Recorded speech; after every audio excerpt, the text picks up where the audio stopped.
మా గిరిజన ప్రాంతంలో ఎరువులేమీ వాడకుండా కనీసం పేడ గత్తం కూడా అవసరం లేకుండా సహజంగానే పండే పంట ఉంది, అదే చిన్న సామ. దీని ప్రత్యేకత ఏంటో చెప్తాను, వీడియోని పూర్తిగా చూడండి. గాయస్, ఈ రోజు మీకు మా గిరిజనులకు మొదటిగా పండే చిన్న సామల పంటను చూపిస్తాను. ఇది 2 నుంచి 3 నెలల్లోనే పంట చేతికి వస్తుంది. ఈ ఆగస్ట్ మంత్ లో ఎండ ఉంటుంది కదా, అప్పుడు ఈ చిన్న సామల కోతలు స్టార్ట్ అవుతాయి. ఈ చిన్న సామ ప్రత్యేకత ఏమిటి అంటే సారవంతమైన నేలలో మాత్రమే ఈ పంట అవుతుంది. వీడియో ఫస్ట్ లో చెప్పినట్టు పేడ గాని ఎరువులు గాని ఏమీ అవసరం లేదు, నేలలో సారం ఉంటే చాలు. ఇంకా ఒకనప్పుడు ఈ పంట మా గిరిజనులకు ఆకలి బాధ నుంచి బ్రతికించేది. ఎందుకంటే మా తాతల కాలంలో ఉమ్మడి కుటుంబాలు ఉండేవి కదా, పెద్ద కుటుంబాలకి ఈ టైం వచ్చేసరికి ఆహారం అంతంత మాత్రమే ఉండేది. ఈ వరి సోలు పెద్ద సామ పండాలి అంటే 4 నెలల నుంచి 5 నెలలు టైం పట్టేది. కానీ ఈ చిన్న సామ 2-3 నెలల్లో పండిపోయేది. ఇంకా ఇలా ఎక్కువగా సామ బియ్యమే తినేవాళ్ళు. ఇప్పటికీ కూడా తింటారు, కానీ చాలా తక్కువ. ఇప్పుడు ఈ కోతకి వచ్చిన వాళ్ళకి డబ్బులు కాకుండా ఈ సామ బియ్యాన్ని ఇస్తారు. మరి ఈ కోత కొయ్యాలంటే ఇలాంటి కొడవలి ఉండాలి. ఇలా కోసి కట్టల్లా కట్టి కలం దగ్గరికి మోసుకెళ్తారు. వర్షం వచ్చేలా అయితే చిన్న చిన్న కుప్పలు కూడా వేస్తారు.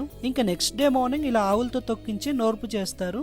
ఇంకా పొట్టునే గింజని వేరు చేయడానికి ఈ విధంగా ఒక చేటతో గాలి పడతారు. మరి ఈ చిన్న సామ గింజలు అయితే చూడటానికి ఇలా ఉంటాయి. మీరు ఎప్పుడైనా సామ బియ్యం తిన్నారో లేదో కామెంట్ చేయండి. అండ్ వీడియో నచ్చితే ఒక లైక్ చేయండి. నా నుంచి ఇలాంటి మంచి మంచి వీడియోస్ వస్తూనే ఉంటాయి.